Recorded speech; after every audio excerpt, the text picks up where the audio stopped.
Wake up, everybody. Welcome into Redacted on this Monday. I'm Clayton Morris. I'm Natalie Morris. Hope you guys had an eventful weekend, because Europe certainly had an eventful weekend trying to court Vladimir Zelensky, basically saying, hey, we're going to throw a whole bunch of money at you, a whole bunch of weapons. Let's push for World War III against Russia. Like, what are they playing at? Nuclear war, I guess. Meanwhile, the Trump White House is pushing for peace and saying, you know, Zelensky, you're welcome back anytime if you want to actually talk about a ceasefire and actual peace for this minerals deal. So we're going to look at all angles of that, because over the past few hours, there's been some big developments on this. That's right. Plus, a new study out shows that when you actually change your body with surgery, sex change surgery, it increases your risks of mental health problems such as anxiety, depression, and suicidal ideation. This is not new. This is consistent with what the data has long since said. So why, I ask you, do we still push people towards sex changes in the name of gender transition?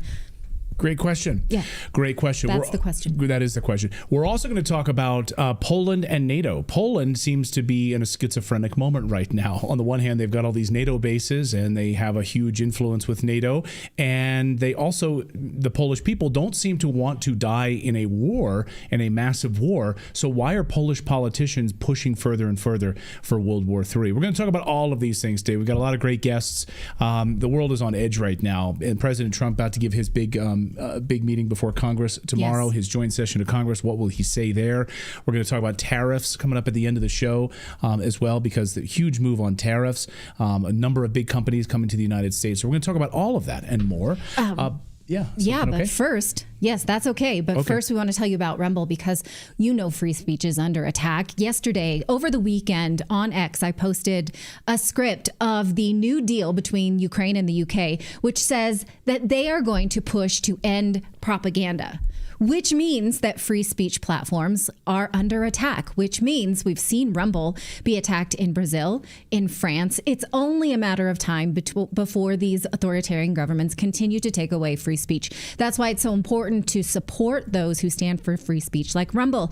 And in fact, you can do that by subscribing to Rumble Premium. If you use our code REDACTED, you'll save $10 off and you'll support free speech. Again, to strengthen their mission, we are so excited to be Rumble creators and to promote Rumble Premium, because again, it's a completely ad-free experience with exclusive benefits for viewers and creators. Now, if you've been with Redacted for a while, you know we've been punished on other platforms for, reading Pfizer's own clinical trials of their COVID vaccine, for speaking out about the Ukrainian army that attacks Ukrainian people. We were punished on other platforms, but not on Rumble. We were free to say those things, and we have been proven right, I'm happy to say, and I'm so glad that we had a platform to do so. So support Rumble by using the code REDACTED and going to rumble.com/premium.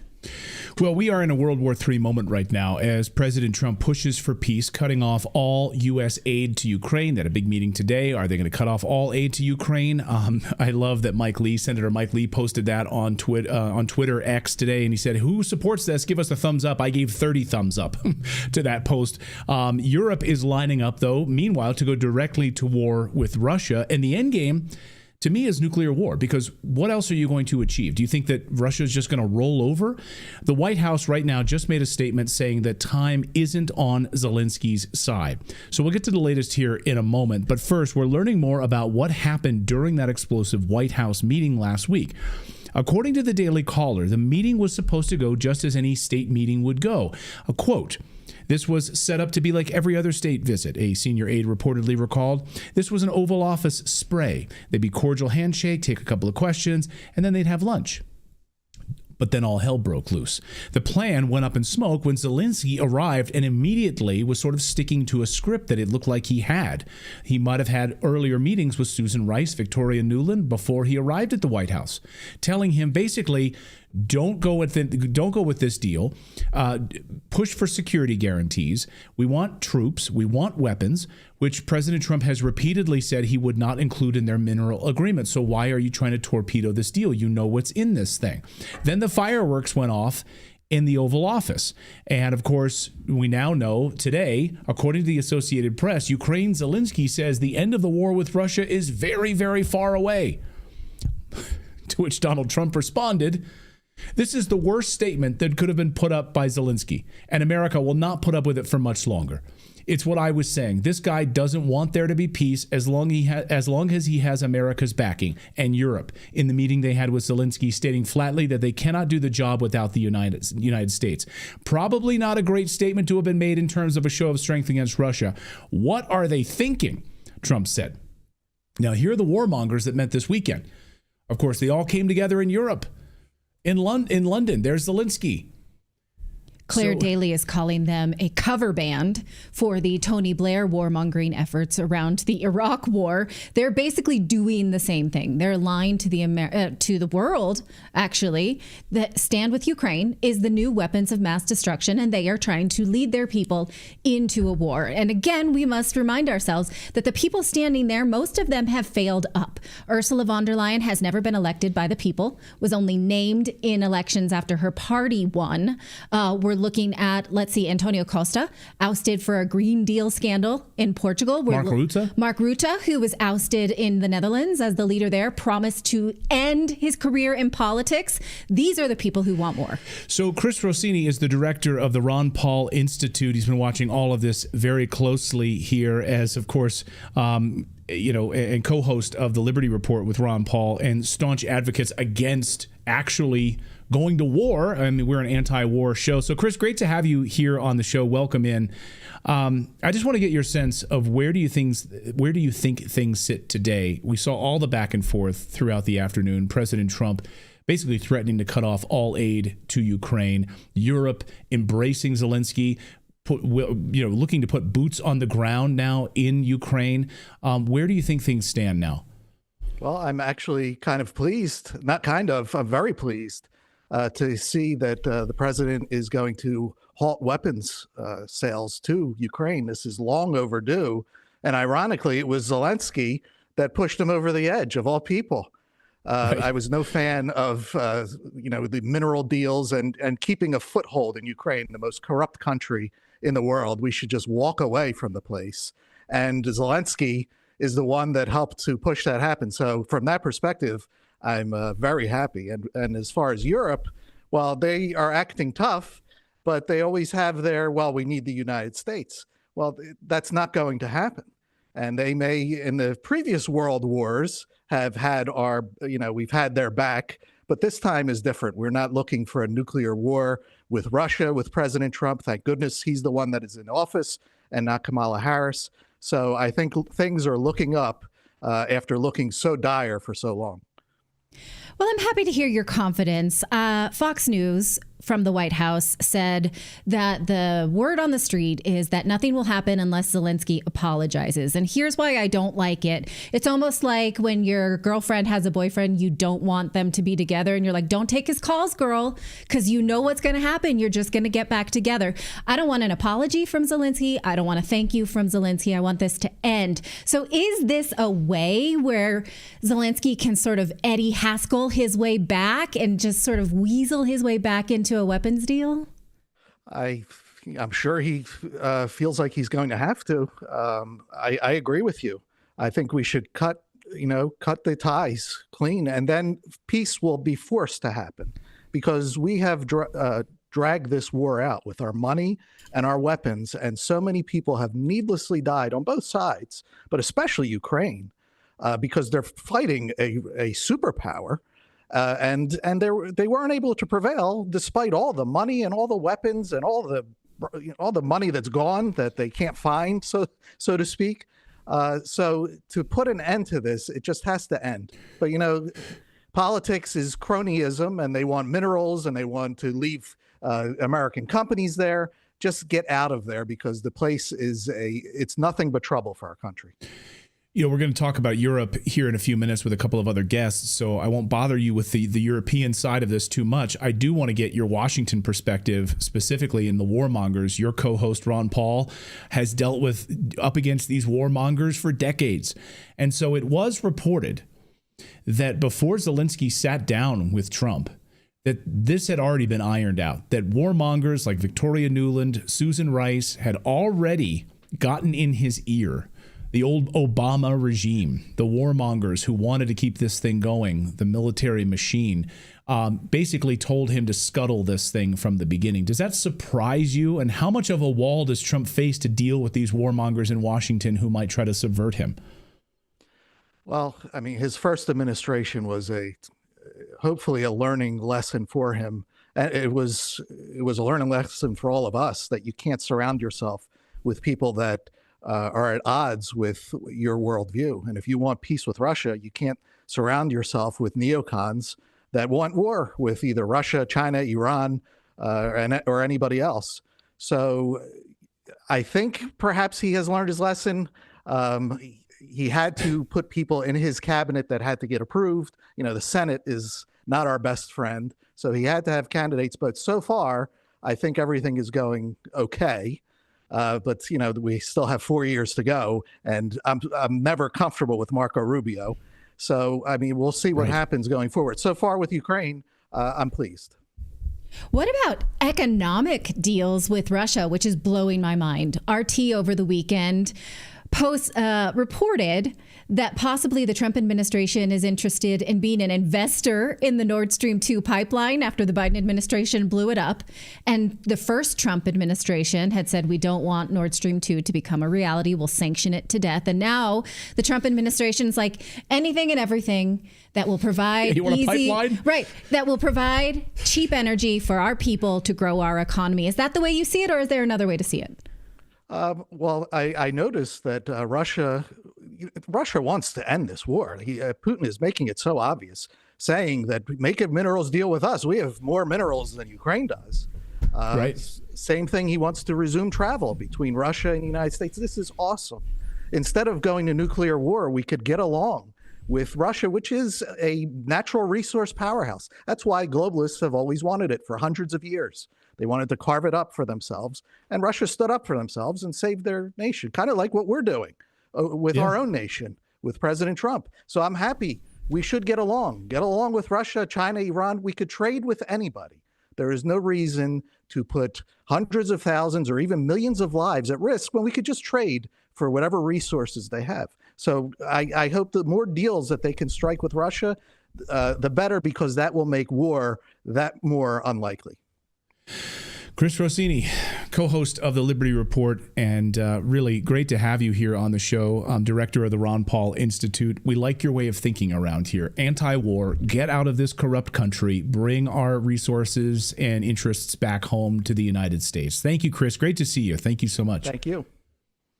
Nice to start off the week on a pro-peace message, isn't it? Yeah. Finally around here. Exactly right.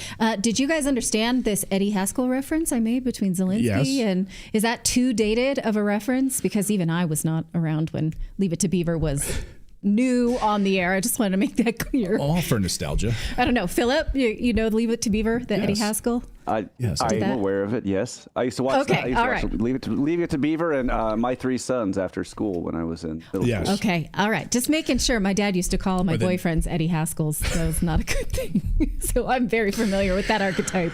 All right, we've got more news to get to. Are we going to do this? Yes, we are. Okay, a new study shows what is a consistent trend, that gender transformation only makes mental health worse. We're talking about surgical transformation or sex changes. We already knew that gender transformation or sex changes increase the risk of suicide. That's for all transformation. That means if you change your identity and your name and your pronouns, we know from this study that increases suicidality. We now know from many new studies, here is just a new one coming from 2025, February of 2025, showing that a surgical sex change increases the risk of depression, anxiety, suicidal ideation, and substance use disorders than those who do not undergo surgery. Well, who would have predicted that having an experimental procedure would make people so uncomfortable? Not only do these procedures lead to sterilization, they also create lifelong pharmaceutical patients. They are painful, and they increase a person's focus on passing as another gender. Nobody would want this for their loved one, to go around hyper-focused on how the world perceives you. This study surprisingly does not suggest that these procedures stop, because they are associated with harm. It suggests the need for ongoing gender-sensitive medical health support for transgender individuals post-surgery. But here's the rub. There's no proven method of supporting people post-surgery. So that, too, is experimental. They're just guessing that they can do better by supporting these people, which, again, is experimental. So to my mind, that's very cruel. Maybe a kinder thing to do would be to tell people we're going to totally disassemble and then reassemble your body. A lot of it won't work anymore. It will hurt a lot. It will make you anxious and afraid. And there is a large contingency of people who regret it. And you will have a lifelong need for heavy duty pharmaceuticals. And even after all of that, people will probably still perceive you as the opposite gender because human instinct exists. This is not, that would be the kinder thing to say. But instead, the study doesn't say that. It just guesses that there's probably a magical way of helping people when they actually go through this post-surgery. So it's a cruelty, but another data point that's consistent with what we already knew. We've got more news to get to here on your Monday, a jam-packed show. I want to look at Poland because they're in the epicenter of this madness right now in Europe. And I guess you could describe them as sort of a schizophrenic moment right now in Poland. Desperate, confused. On the one hand, all of those Ukrainian refugees that poured into the country destabilized the entire country. NATO bases in Poland. Trump says he wants to have a good relationship with Poland, but Poland seems like it wants to go to war with Russia. So what the hell's going on in Poland? We're going to talk about that in just a second. It's really at the center of all of this. But guys, I want you to pay attention to this company. I'm super excited to tell you about Moink. Okay, so just so we understand, 4 companies control 80% of the meat processing in the United States. China controls the largest amount of pork in the United States, over 60% of all pork producers because of China. And let me tell you about a company that's coming up swinging on behalf of the American family farms right now and your family's food security, and that is Moink. Because a lot of these companies out there, they use like mobster-like tactics to crush American family farms. And it's amazing. The founder of this company, did you know, and I didn't know this until I spoke with the company a few weeks ago, the company's CEO, she told me something shocking, that there are more suicides from American farmers than there are U.S. veterans, because it is just so incredibly difficult up against these machines that try to crush American farmers. And so she is standing strong with this company. It's really an amazing company. And the business is simple. Moink's meat comes from animals raised outdoors where a pig is free to be a pig. Their farmers are given an honest day's pay for an honest day's work, and they deliver meat straight to your doorstep at prices you can actually afford. And when I spoke to the company's CEO, she's amazing. She said, Clayton, if you don't like my bacon, I will never be friends with you. She's like, the taste will knock your socks off. It's unbelievable. And not like confined animals and buildings and all of this stuff. And so I'm just thrilled, really, really thrilled to have them here on the show. Give them a try, guys. Just give them a try. American farmers, not Chinese farmers. They're in America. Go to moinkbox.com/redacted. And right now, if you sign up, you'll get free wings for life. That's right. Support American farms. Join the Moink movement today at moinkbox.com/redacted. Right now, get free wings for life. They're the best wings you will ever taste for free for a limited time. That's MOINK box.com/redacted. That's moinkbox.com/redacted. And they're just a fantastic company. They're born, raised, and harvested right here in the good old United States of America. So support American farmers. All right, let's talk about Poland now. From America to Poland. Is Poland desperate and confused right now? Dare I say schizophrenic? On the one hand, they've prostituted themselves out of NATO, massive NATO bases in Poland, of course. Then on the other hand, they're sitting on the precipice of total destruction if NATO pushes Russia any further. And into a nuclear war? Poland will be wiped off the map. So there's like sort of a madness pervading the government of Poland right now. I found it very curious, the position of Poland's prime minister, Donald Tusk. He's doubling down and basically pushing for all-out war against Russia. He basically condemned on X the other day Trump's push for peace with Putin. Can you imagine condemning peace? just because you want Ukraine to be wiped off the map? I don't have to imagine. There's a whole contingency on X that is condemning peace talks. We are here. It exists. It's a crazy thing to observe. One of the smartest men in Poland is a man by the name of Dr. Michael Krupa. And he's joining us right now, and he's bringing his brain and his insight to us from Warsaw, Poland. What time is it there right now, Dr. Krupa, in Warsaw? It's currently 10:20 p.m. out here in Eastern Europe. All right, so there's a madness that's floated through Poland, it seems like, over the past few years. You've been watching it very closely. You described it to me as desperation and confusion all wrapped in one. So what is happening in Poland right now, and where do you think Donald Tusk comes down on all of this, pushing more weapons and support to Ukraine, or will he go on the peace direction? Well, I think Donald Tusk will go anywhere Brussels tells him to. And right now, the Brussels contingent, which is led by Ursula von der Leyen, is obviously on the side of war and more conflict and more bloodshed. Let's not forget that the European Union and Donald Tusk, along with the European Union, they basically sold their soul out to Joe Biden. I'm pretty sure they were all excited that, Kamala Harris might win the last elections in the United States, the presidential elections. And here we are, Donald Trump is president, and all of a sudden things are really changing. So it is a big difference from what was declared in the first Trump administration, where, we had the big words about getting along with Russia. But then, you had the neocons in and around Trump in the personnel that were screwing, unfortunately, much of what he tried to do, institute a new détente with Moscow. But this time around, because of the loyal people that Trump has around him, we're actually seeing results. And they're coming at a pretty fast pace. I have to say, I'm even surprised at how quickly the president has moved with his pro-peace agenda. The smackdown last Friday in the Oval Office was just, I think, one of the opening salvos of that. But going back to your question, Clayton, I think Tusk is going to get along. He's going to go along to get along. Now, the problem with the Polish political scene at this moment is not only were they not expecting Trump to move so quickly in the direction of a new modus vivendi with Moscow, but it seems that the official opposition, through the lips of its official presidential candidate today, one Karol Nawrocki, so the opposition party being Law and Justice, has stated that, Donald Tusk is stupid on Russia, but we should be even more stupider, because he said what we should do is we should sever diplomatic relations with Poland. So unfortunately, the craziness in Poland has gone sky high. But at the end of the day, they're going to have to succumb to one source of power, whether it comes from the United States or Europe, because we know that Europe, even as they say, without the American backstop, can do nothing vis-a-vis Russia. I've been wondering if there was ever any way for them to save face and follow Donald Trump into a peace agreement, because they parroted the lines of the White House, the lies about the war in Ukraine, so faithfully. And so are they just in too deep? They're through the looking glass and they can't come back?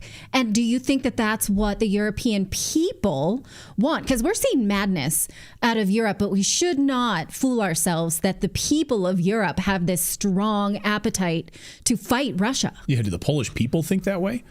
No, of course not. No way in hell. And I think this goes hand in hand with the opinion of the vast majority of the public opinion in all the other 26 European Union countries, and also the countries in Europe that are not part of the EU. The thing is, I believe that the current establishment, so the two parts of the sort of solidarity revolution that came to power after 1989. So you have the liberals and you have the fake conservatives from Law and Justice. They have a real dilemma right now, because the entire existence of the Third Polish Republic and their entire political careers were based on the premise that we will always be anti-Russian. And anything that comes from the United States regarding Poland, regarding NATO, will always be directed against Russia. Well, surprise, surprise, it turns out that's not the case in this instance. And they're having a little bit of a dilemma, because they've invested so much moral capital, so much physical capital, so much propaganda, so much of their own personal honor in claiming that, first, Vladimir Putin is a dictator who's hell-bent on invading the rest of Europe once he takes care of Ukraine, that Volodymyr Zelensky is Winston Churchill, and that Ukraine is, an idyllic place of democracy and the rule of law. It's funny, because before we went on, I heard the the commercial about the American pig meat that's being sold, not from China. And there was a statement that you made there, Clayton, that it's basically where a pig can feel free to be a pig. Well, when I think of that, I think of Ukraine automatically. And when I saw Zelensky at the White House, it's something that came to mind, because if you think of the corruption that that country, that literally third world country, is swimming in, for anybody to say that that is any viable alternative to what we have in Russia, with all its problems, obviously, is just total lunacy. Let's talk about Donald Tusk, because, as you mentioned, he kind of goes where the wind blows him, right? And if you look at his previous prime ministership, what was he prime minister for, like 2007 to 2014? Forgive my Polish history, right? Then he took a little break. He had a siesta, and now he's back. But back then, he was talking about aligning himself with Russia, maybe not aligning, but being friendlier. I'm just going to read...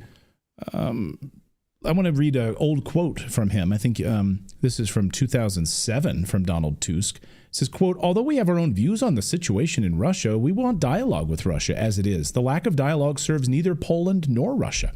It spoils the interests and reputation of both countries on the international arena. Therefore, I'm convinced that time for a positive change on the issue has just arrived." So what changed? It seems like he was ready to have a dialogue with Russia. Well, the year, probably 2007. Yeah. Right? When warmongers, John McCain decided that was unacceptable. So that was a pivotal year if it is 2007. But you answer. Go ahead. Yeah, he was truer words had never been spoken. I mean, if I were to put that quote to any, voter of the current regime, they would say, "Oh, that must be some, that must be Grzegorz Braun, for example, or some Russian agent." Like, no, it's your own prime minister from 2007. It's like, what? So surprise, surprise. But no, I think what we have to understand is at that time, we were getting signals from the Obama administration that they were willing to, implement the so-called reset, which was obviously no reset at all. It was just a ploy to get Medvedev involved in sort of sidelining Putin in Russian politics. That didn't work, obviously. So Tusk at that time understood that since the Americans are opening up to Russia, we should go along, since we're, America's greatest ally in Eastern Europe. But right now, I'm actually pretty surprised, because the political diagnosis that I was putting out for a couple of weeks, and even just after Trump's election, was that this current government would want to keep the gravy train rolling in terms of NATO, in terms of more American troops in Poland, that they wouldn't dare stand up to Trump. But it turns out that the hatred that Tusk has for everything that President Trump represents in terms of this rebirth of American nationalism, in terms of putting your country first, in terms of sealing your border, in terms of saying, no, there is an American culture, we're all not globalists today, that's something that's anathema to Donald Tusk. And I think that hatred, coupled with what's happening in the European Union with the clowns that are currently governing in Brussels, and their hatred for everything that Donald Trump represents, I think convinced them that he's going to play his cards with the European Union. He's going to stick with Berlin and Brussels. But I fear that at the end of the day, when reality sinks in and those people, or the people just after them, like, for example, the Alternative for Deutschland, Germany, begin serious talks with the Russians, we're going to be at the back of the line, and the Russians are going to forget about what we did for this situation to come about, what we as Poles did. What happens if the U.S. leaves NATO? Seems like it's growing increasingly likely that Donald Trump will pull the United States out of NATO, pull out funding completely out of Ukraine. What happens to Poland if that happens? Well, the surprising answer is nothing happens. Putin's not going to invade. I think we should be happy that foreign forces are going to be leaving Polish soil. No sovereigntist, no patriot wants foreign forces, even friendly forces as American forces, on our territory. I think the collapse of NATO, well, which will, obviously happen once the United States leaves the alliance, means that the most important cause of this war has basically been eliminated. So I think there's obviously going to be a lot of, I heard today that some former members of the Solidarity movement, I think along with like Valensa, they sent an open letter to Trump, accusing him of, kowtowing to Putin, and that reminds him of the old communist days and so on, and appeasement, blah, blah, blah. We know the whole repertoire. Obviously, I don't think that letter is going to reach the White House, and good that it's not going to reach the White House. But it's these old boomer clowns that think they're still relevant in Polish politics.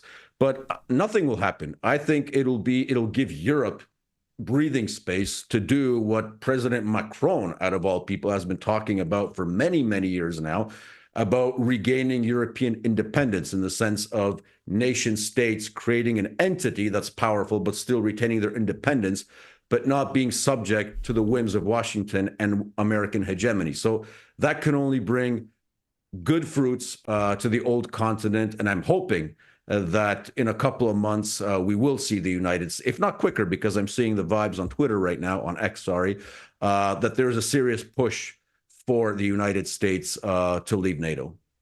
Right. Well, that's an interesting way to think about the trajectory of the European Union, because on X, I also see a lot of hyperbole saying, oh my gosh, if we leave NATO, the United States, that's the collapse of the European Union. And the European Union, that the current leaders don't have the people of Europe and their best interest at heart. But perhaps there is a movement that could, in fact, bring the EU into a more positive body. So I appreciate that take. Mike Krupa, thank you so much for joining us, for staying up late from Poland. We really appreciate your analysis always. One of the smartest men in Poland. Thank you, Dr. Mike Krupa. Thank you, guys. I hope everyone pays attention to you in Poland. Be a safer world. Thank you, Doc. Great to see you, as always. We should put up a poll. Let's put up a poll. How many people watching right now? We got, 40,000 of you watching across all of our platforms right now. I think we can do a poll on YouTube. Should the United States leave NATO? Let's just make that a simple question, David, if we can.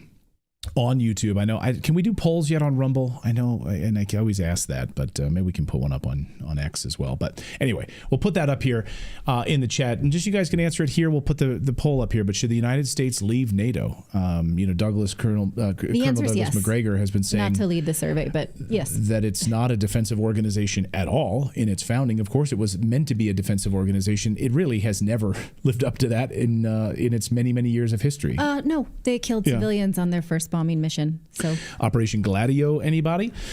All right, we've got more news to get to here on your Monday. There is the poll. It's up now on the channel. Should the United States leave NATO?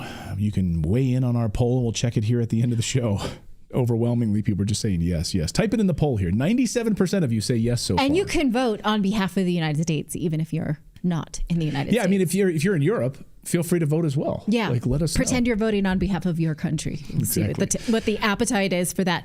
All right, we're going to talk about censorship in the European Union because it is shocking and bound to increase. Before we do that, though, we want to tell you about our friends over at American Financing, because the average person is feeling the financial strain more than ever, with expenses up, wages not keeping up, joblessness still high. Many people are finding it nearly impossible to make ends meet. But if you are putting your expenses on a high interest credit card, there may be a way to stop digging yourself into this hole. If you're a homeowner and you are stuck in a cycle of mounting debt, you can call our friends at American Financing, and a salary-based mortgage consultant will tell you how to leverage the equity in your home in order to stop digging yourself into debt, but instead building your wealth. Because that equity, let's face it, is not doing you any good at all. It's your money. You've put it in there. You should think about how to use that smarter. And this is something that wealthy people do all the time, as they leverage their assets in order to build. They don't dig deeper into the red. If you call them, they can save homeowners an average of $800 a month. Plus, if you act now, you might be able to skip the next mortgage payment or two, so you really give yourself some breathing room. There are no upfront fees. It's just something that you are going to commit to learning to see if it works for you. It can save you a lot of stress and break the cycle. So call them. Take control of your future. Call 866-890-8434 or go to americanfinancing.net/redacted. One more time, that's 866-890-8434 or go to americanfinancing.net/redacted. So we're going to talk about Europe here in a second. I think we're just waiting on our guest here. But so we just got a new poll that just came out. So if you're wondering, where do Americans sit right now on this new poll that's just out on on President Trump's handling of the situation with Ukraine? Well, if you listen to the media, if you listen to CNN, you listen to Face the Nation or any of these yahoos over the past few days talking heads. Oh my God, Trump has just He's, we love Ukraine so much. We're so upset. We're so upset about this. What is Trump doing? Well, looking at the new data just out today, is that overwhelmingly American taxpayers totally support the president's position on this. 62% said that they found Zelensky's comments incredibly offensive. 69% of those polled believe the United States has the most negotiating leverage to end this conflict, according to this new poll. And back, it's funny because back in 2022, CNN had a poll that found that 72% of Americans believed that Zelensky would do the right thing when it came to world affairs. So in 2 years, how that ship has sailed. Yeah, it absolutely has. And so when you look at sort of the temperate of, I guess, liberals on X or anyone who's a warmonger who says, oh, no, we're really worried that Putin can't have his way. That seems like a very personal vendetta. He can't learn that he can do this. It's almost like letting your toddler get away with something. Well, we got to spank him. You can't get away with that, right? We can't teach him that. So that seems to be so irrational. And then when you look at the temperature of what these warmongers are continuing to try to promote is just peace through strength. And it was so interesting over the weekend. Ursula von der Leyen summarized her meeting in London saying, well, we do want peace, but she threaded the tweet, which you don't have to do anymore. You can just type it all out, right? She did it on purpose so that the second part said, we really need to beef up our war capabilities. And so they're trying to hoodwink you that war means peace right now. And so how many people are falling for that? Now, people who are saying, oh, no, I stand for Zelensky, I stand with Ukraine, maybe don't know that over 50% of Ukrainians want an end to this war. They're not really worried about Putin's ego. They're not that worried about getting Eastern Ukraine back because those people voted democratically. And so if you stand with Ukraine, you're really only standing with Zelensky because you've been sold what he stands for. You're not actually standing for the attitude or the temperate or the appetite for war of the Ukrainian people. Let's check our poll here. We're waiting on our next guest here. Oh, here we go. Let me check the poll here. 95% of you right now say that the United States should leave NATO. 95% of you say that, yes. I want to bring up this great point here from our one of our viewers here in the chat room. J.R. Williams says, is there any veracity to the reports that Senator Chris Murphy met with Zelensky and admonished him to reject the minerals deal? That's been reported by the Daily Mail today that, yes, Chris Murphy, Democrat, met with Zelensky. But also there are reports that Victoria Nuland and Susan Rice met with Zelensky before meeting with President Trump. And we could even go back a few weeks earlier than that, which we're going to talk about with our next guest here in a second, which is this European deal that appears to have been signed well in advance of President Trump even being inaugurated. So was all of this, Susan Rice had the balls to go on television this weekend and say this looked like a total setup, that this was all planned, that Trump and Vance were going to scuttle this whole thing from the very beginning. No.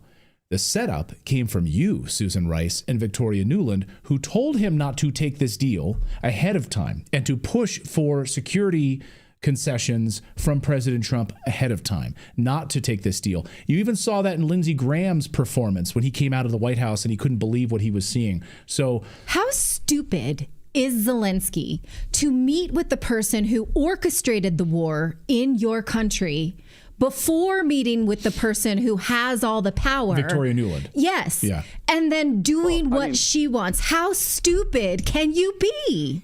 Pretty stupid. Well, but I mean, he wouldn't be in the position he's in were it not for her.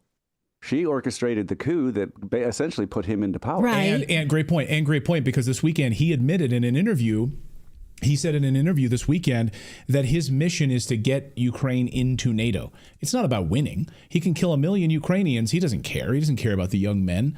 He cares about the mission. And he says, I will consider it mission accomplished if Ukraine joins NATO. That's all you need to know. That's which was always his marching order as an actor. Yeah. Okay, well, warmongers will have to work extra hard to stamp out dissent in Europe now that European leaders are all in on supporting Ukraine for a full-blown war with Russia. A few weeks ago, Vice President J.D. Vance criticized Europe for suppressing free speech. Well, Germany and the UK have doubled down on doing just that. In Germany, the government has launched an advice center for those who think that a family member or a friend has spread conspiracy theories. This is how you know what? You've got a crazy uncle who believes that Ukraine started the war. Tell the government, we're going to help you out. Stasi is on it. And in the UK, the Prime Minister signed a 100-year agreement to support Ukraine. And guess what? A big part of that agreement is to combat misinformation and propaganda and implement, look at number 4, joint media initiatives to make sure that the media is promoting the war to their liking. So what does this tell you? Expect more propaganda, expect less dissent, or at least more punished dissent. Joining us to discuss from Austria is Ralf Schollhammer. He's the host of the Hammer Time Show on YouTube. He is going to speak the truth from Europe while it is still allowed. And one of the smartest people in Austria. The smartest person in Austria. Well, Ralf, good to see you. Some people will say that's not a very hard bar to meet, but I'll take the compliment. All right, so you're still allowed right now to speak the truth, but what happens if you get reported, maybe you shouldn't cross the border to Germany? Tell us about this initiative. I mean, this is scary stuff. Because it always comes under the cloak of, we are trying to help people. As you said this before, usually in the United States, every Thanksgiving, you have these articles about how to speak to your racist uncle at the dinner table. And now in Germany, they more or less have how to report your insane uncle, to the authorities when they spread conspiracy theories. And the fun part, or the sad part, is this is initiated by the Interior Minister, but it is run by 3 NGOs. And those 3 NGOs are very well known for being very, very far to the left. What I find so remarkable, also the things that you said previously, all of this is out in the open. That's what I always find. Remember, 5-6 years ago, when you would have had the conversation that we are having right now, they would have said, you guys are spreading conspiracy theories. But now all of this is out in the open. They have lost any shame. And that's the worrisome part also with the war in Ukraine. Can you imagine if you give European leaders warlike emergency powers? They won't be able to save the European economy or actually make a war industry, but they sure as hell can crack down on free speech and expression and dissemination of information and opinion. That's a really worrisome trend. So Natalie asked the question earlier, should we expect more propaganda? I mean, is that what we're setting ourselves up for? They say that they're trying to save us, preventing misinformation and disinformation to protect you. But it seems like we're about to see a lot more BS, a lot more paid for state media propaganda. Well, I'm a little bit hopeful because what you saw happening with the election of Donald Trump is that the big social media companies, at least for now, have shifted gears and sided with Trump on the pushback against European censorship regimes, against the idea of the Digital Services Act, which is just a technical term for censorship through the back door.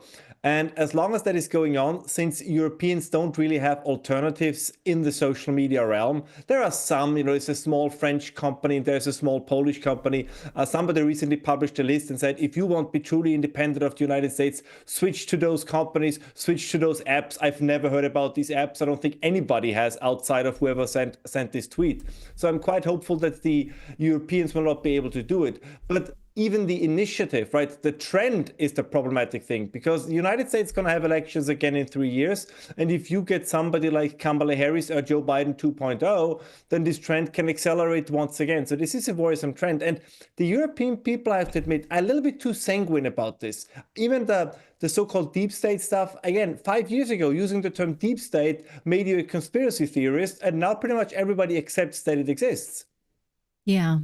Now, you mentioned these NGOs. I thought automatically when I read these initiatives, I thought, well, this is something that USAID or the U.S. State Department would normally pay for. We have in copious amounts in the last decade or more. So who are the remaining NGOs that still have money without U.S. support to do this? Oh, this is a great story. I mean, I have to admit, I might be sometimes seem a little bit too enthusiastic about Donald Trump, but some of the things he did will have lasting effect. And one of them is what you just said, the uncovering of the government NGO complex, right? Which is basically a slush fund that ran directly from the government to the NGOs and was an outsourcing of things that usually were considered to be within the realm of the government, of the state. And they just put it somewhere else because then they could say, we have no responsibility. This is not really something that we have under control. The same was true in Germany.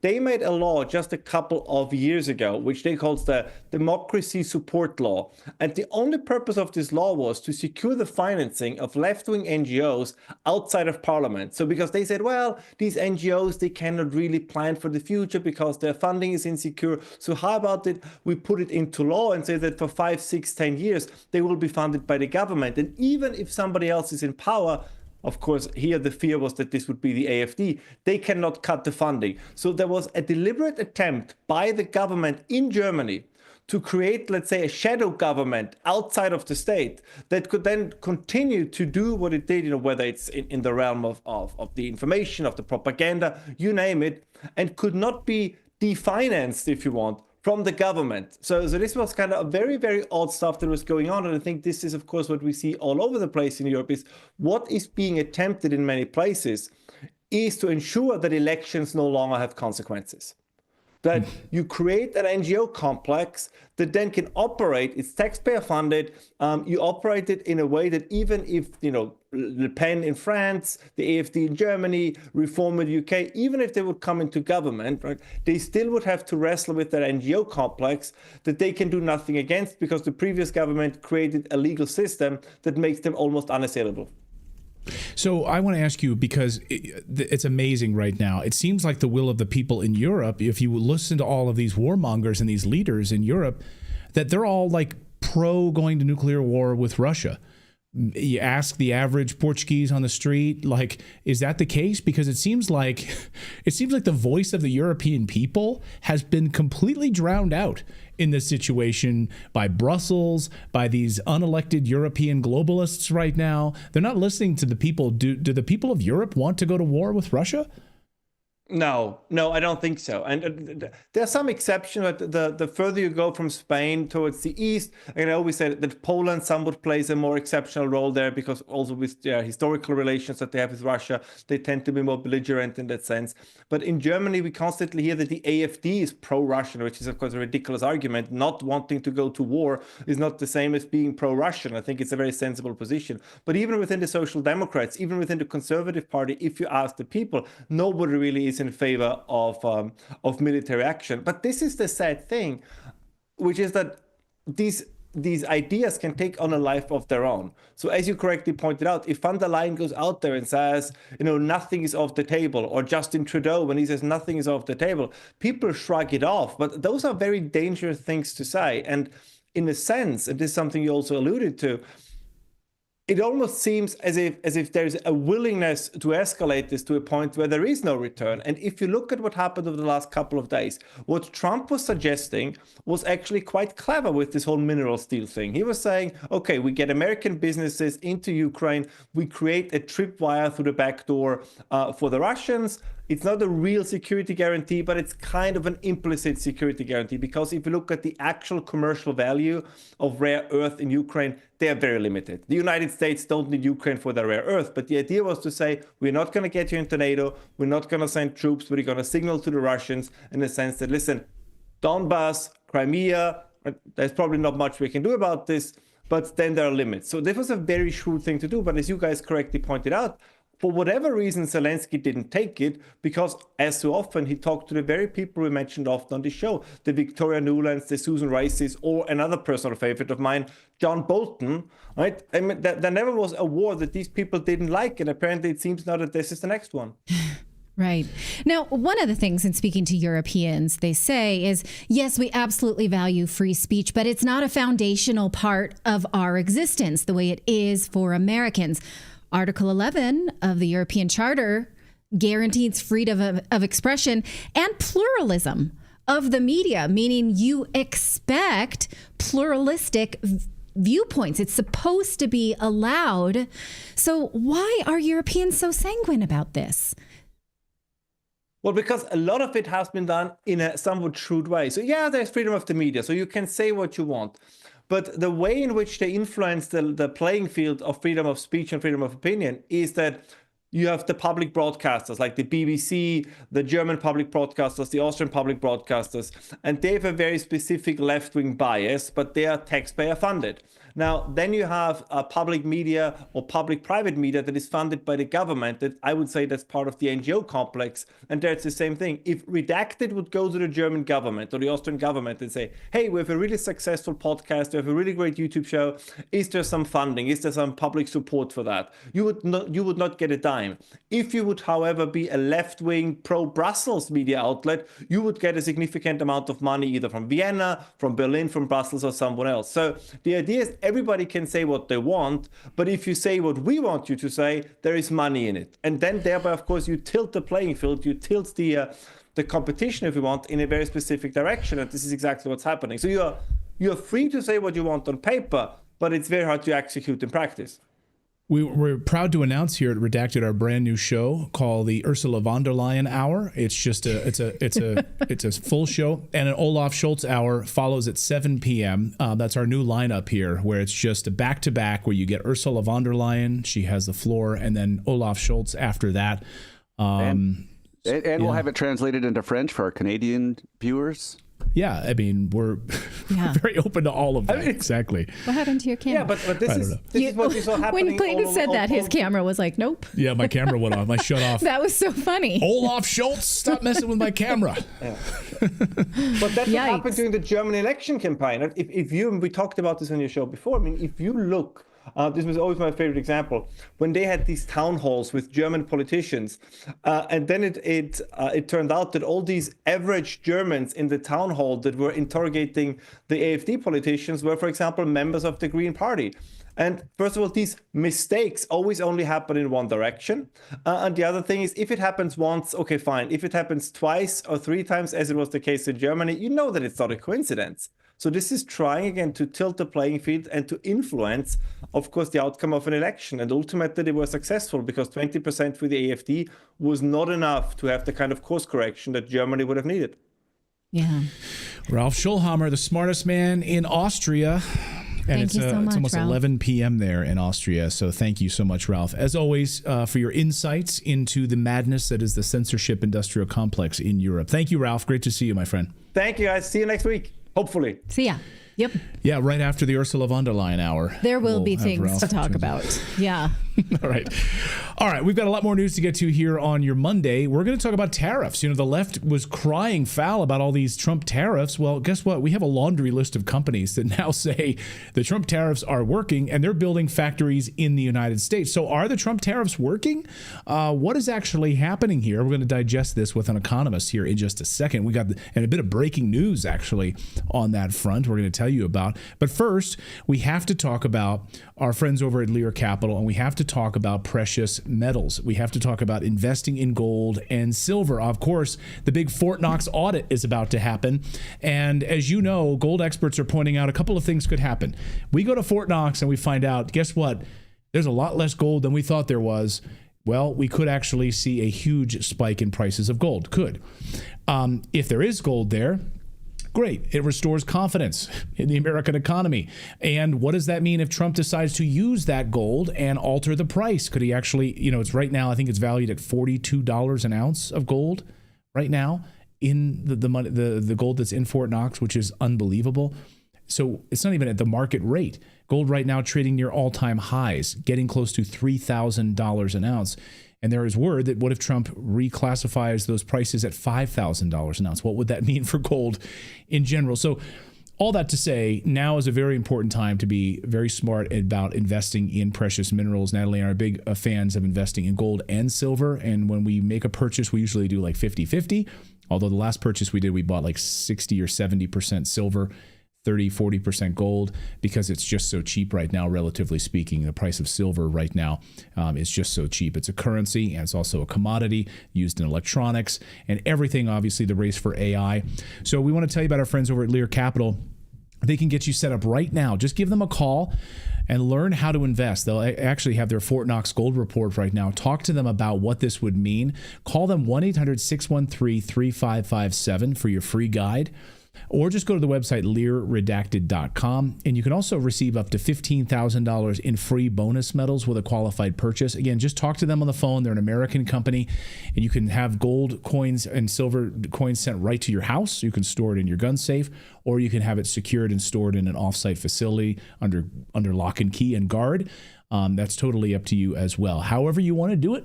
Whatever you like to do, you can do it. Just give them a call, 1-800-613-3557 for your free guide, or go to learredacted.com. So how's our poll looking? We put a poll up here a little bit earlier, and we asked, should the United States leave NATO? So right now the poll sits at 94%. 6% of you said, no, we shouldn't leave NATO. I'm curious, of the 6% who said we shouldn't leave NATO, let me know in the comments, why do you think we shouldn't leave NATO? What is your justification for that? And I'm not being mean about it. I'm just really curious, why you think we should stay there. And what benefit does it provide for you as an American to stay in NATO? Let me know. All right, let's talk about this, tariffs. So under the threat of Trump's tariffs, first it was Apple, set to build multiple new factories in the United States, hiring 20,000 Americans, spending $500 billion investing in the United States. And then the list started growing from there. Eli Lilly, pharmaceutical company, plans a $27 billion plan to build 4 new manufacturing sites in the United States. Volkswagen, German car maker, set to establish U.S. production sites for its Audi and Porsche brands in the U.S. Stellantis, the automaker. LG Electronics, going to be moving its production from Mexico to its Tennessee facility. Samsung, Hyundai, and now today it was Honda. We learned this because of Trump's tariff plan. Honda is now about to produce their next round of Civic cars in Indiana, not in Mexico as they had originally planned, due to U.S. tariffs, specifically because of U.S. tariffs. E.J. Antoni is a research fellow at the Heritage Foundation's Grover M. Herman Center for the Federal Budget, and an expert and an economist, and we wanted to ask him his thoughts on all of this. E.J., welcome back to the show. Good to see you. So one of the big criticisms of all of this is that it was going to drive up costs for the American consumers. We're going to start paying a lot more here at home under Trump's tariffs. If you listen to left-wing podcasts, you can hear them complaining about it. They won't be able to get their cheap televisions from China or whatever it is. But it was going to be a big problem for American consumers. So are they right or are they wrong? Well, if it's going to be a problem for American consumers, I would love to see the evidence for that, right? Whether we're talking about in the past or today. That's not to say there's not a wrong way to do tariffs. Sure, there is. There's a right way to do it. There's a wrong way to do it. What we saw during the first Trump administration was the right way to do it. And I think we're seeing that all over again, just like we saw during William McKinley's presidency, probably most famously. Conversely, tariffs were done incredibly poorly during the Herbert Hoover administration. So again, they can be done right, they can be done wrong. It's not a panacea, it's not a cure-all, but what it is part of the carrot and stick approach that this administration is employing. So tariffs obviously are the stick. What's the carrot? Well, that would be tax cuts, regulatory cuts, getting rid of all the burdensome red tape for companies so that they can once again make things here and do it profitably and employ Americans profitably at living wages. In other words, return us to when we had good blue-collar manufacturing jobs on which a man could support a family of 4. That is not something that is just lost to the past and can never return. But again, we need to not only protect our industries from unfair competition abroad that is subsidized by these foreign governments, but we also need to get rid of all of the roadblocks that our own government has put in the way. Again, that would include very, very burdensome and very high taxes and also over-regulation. We forget that although a typical manufacturing worker, let's say, makes $50,000 or $60,000 a year, the employer pays another $50,000 or $60,000 very commonly per year in regulatory costs. So if you can get that down, you now can, the employer that is, can afford to pay that worker much, much higher wages and still make a profit. So we knew about manufacturing job openings during the Biden administration. A lot of manufacturing and you can correct me if I'm wrong, but the data that I was looking at about 2 years ago was that we had a lot of manufacturing jobs that were open in the United States, and just Americans just weren't taking them. So now Apple's going to add 20,000, Honda's going to add tens of thousands to start building Civics here. You got Volkswagen, you've got LG, you got Samsung. Sounds like a lot of manufacturing jobs in the United States. If we had like a lot of openings before, it seems like we're going to have a lot of manufacturing jobs open now. Who's going to take those jobs? Will Americans take those jobs? Well, we hear this question a lot, right? Why do we have job openings? And there's the question of, will Americans take these jobs? Well, for what wages, right? Under what conditions? It's not as if it's this binary, this black and white of either the job is filled or it's not. Either an American will take it or they won't, right? There's a lot of variables to consider there. And we also have to remember that the manufacturing sector has been hemorrhaging since the beginning of 2023. We now actually have lost more than 100,000 manufacturing jobs during that time. So again, this idea that somehow the sector has been booming and that we have all of these openings, it's just really not true, unfortunately. And the other thing to remember, again, with those openings is not only do you have to remember the kinds of wages that are being offered, but another thing to consider is the fact that the survey we get that data from has only about a 30% response rate. In other words, there's a lot of bias that can be built into that data, and so the results aren't always reliable. That's why we always want to take those figures and then compare them with corresponding private sector data and not just rely on the government figures. And what we see when we look at that private sector data, again, is a sector that has been in recession, not one that's growing and has millions of openings.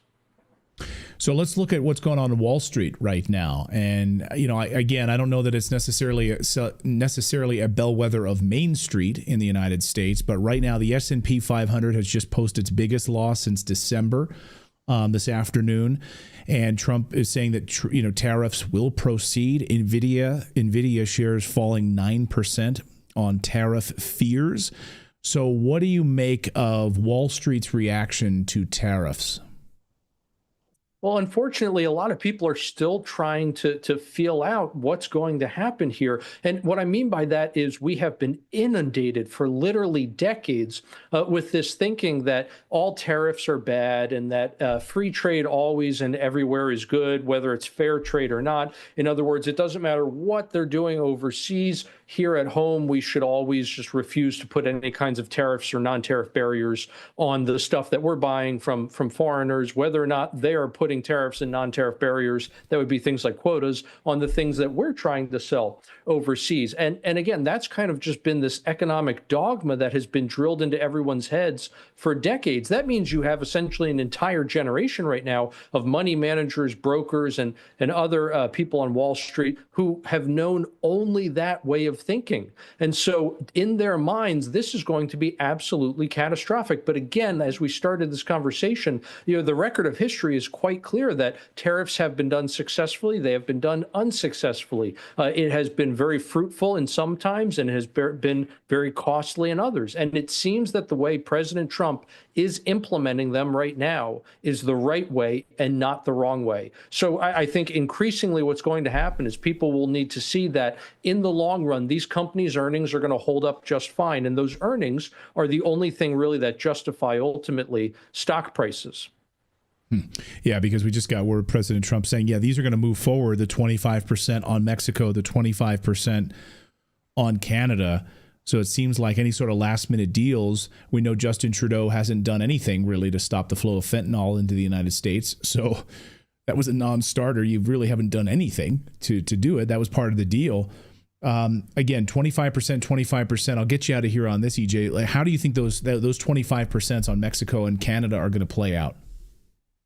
I think quite well. And part of the reason is because Trump is also looking at reciprocity here. So we forget, Trump is not a one-trick pony at all. He is always attacking from multiple angles, even if he's using the exact same tool to do so. And so why are we looking at about a 25% tariff rate? Because if we look at, in Canada, for example, their tariff and non-tariff barriers that they put on American products, and I don't care if we're talking about dairy products or if we're talking about automotive parts, whatever the case may be, anything we're trying to sell in Canada, the combination of those tariff and non-tariff barriers is roughly equal to a 25% tariff tax rate. So that means that what Trump is doing at the same time, he's punishing Trudeau for not helping to stop the fentanyl crisis in this country, for not preventing China from abusing the USMCA and exploiting loopholes to dump more products here.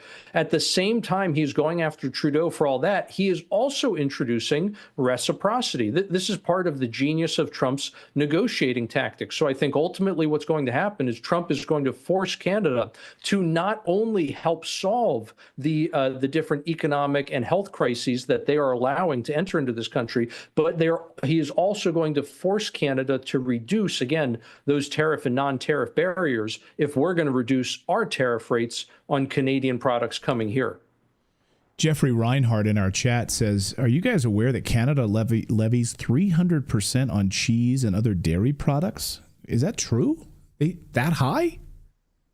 Right. So when I talk about that 25% tariff or tariff equivalent, that's the average across all Canadian, all American products going into Canada. So you do find specific instances where, because of those tariff and, again, non-tariff barriers, which includes things like quotas, they end up with equivalent tax rates far in excess of 25%. And that's where you get into those types of incredibly high rates that you just mentioned.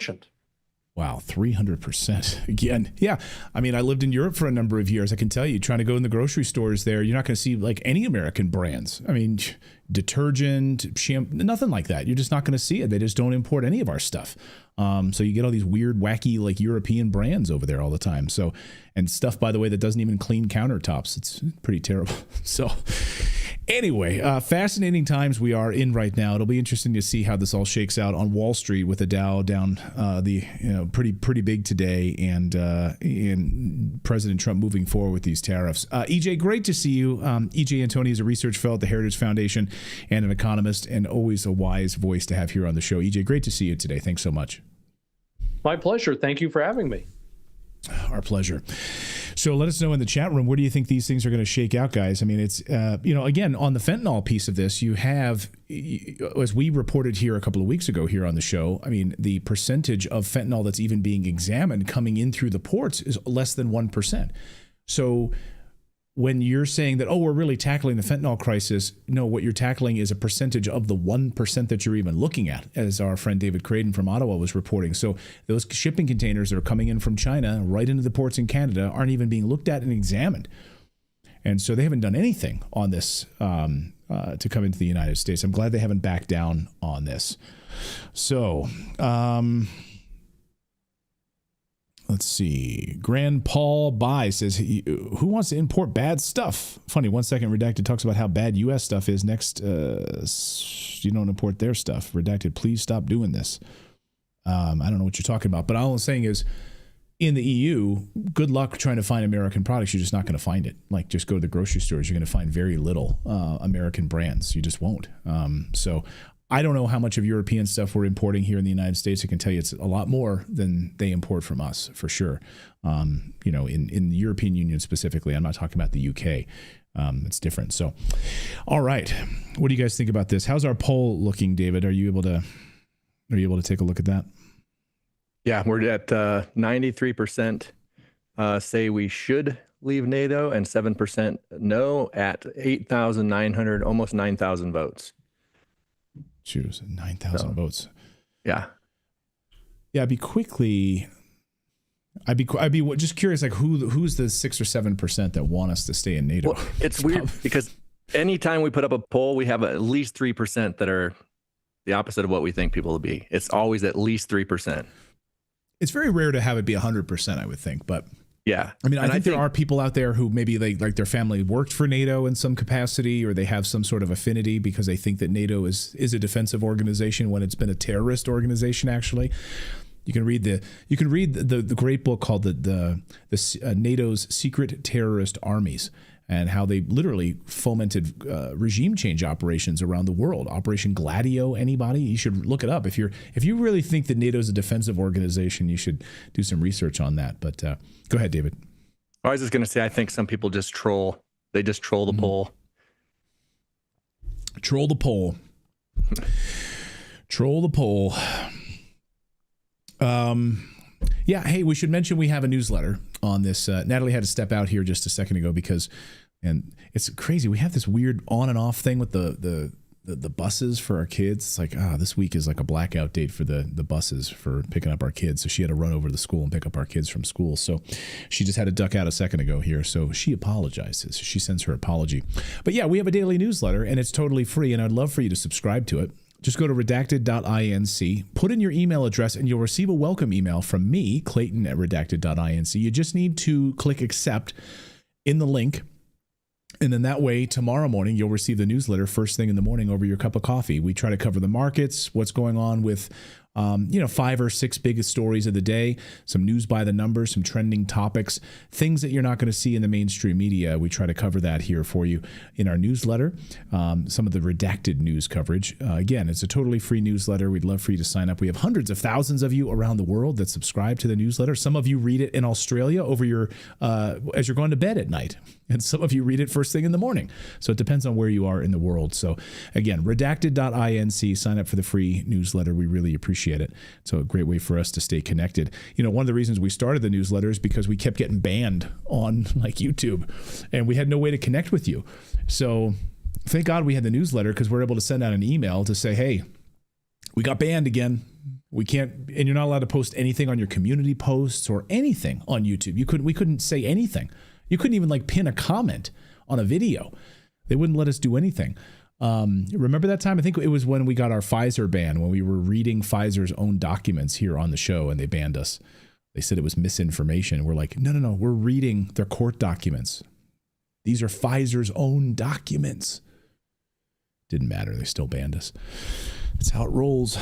So our thanks to Rumble for being a free speech platform. But thank you for connecting with us. It's a way for us to stay connected here if we ever get banned. That's the way we are able to send an email to you guys and let you know what's going on. So, all right, guys, that's going to do it for us here on this Monday. We're watching a lot of craziness. Tomorrow, of course, President Trump is going to address the joint session of Congress. What will Europe do? It seems like Europe is ready to put boots on the ground in Ukraine, the United Kingdom. And by the way, I find it so fascinating. Can I just say this? This deal that Zelensky signed was signed on the 17th of January. Natalie and I were talking about it here before the show. It's a startling admission that they signed this deal before President Trump came into office. So when he showed up in Washington, D.C., did Zelensky the other day, was that like total? I mean, it was a total lie. They had already secured this deal. It was already signed on January 17th, before President Trump took office. So Europe had already made this agreement with Zelensky for more weapons and more money to go up in a war against Russia, and to really push them for NATO ascension as well, to become a NATO country. I don't think that's going to sit very well with President Trump, that he was totally lied to and used and pushed around like this. So what will Trump's move be? Completely cut off aid to Ukraine and say F you to NATO. We're done. You guys screwed us over. You lied to us. We're out. That could be where we're heading. So we're going to see over the next 48 hours what that looks like. President Trump posted on social media this afternoon that he's going to bring fire tomorrow night and tell it like it is during this speech. We'll have to see. So thank you guys so much for joining us here on this Monday. I hope you guys have a wonderful afternoon, evening, wherever you are. And we'll see you back here. We stream live every day at 4 p.m. Eastern time. So thank you guys for subscribing. Just turn on that little bell notification once you subscribe. That should notify you that we are live. And we'll see you back here at 4 p.m. Eastern time tomorrow. Have a great night, everyone.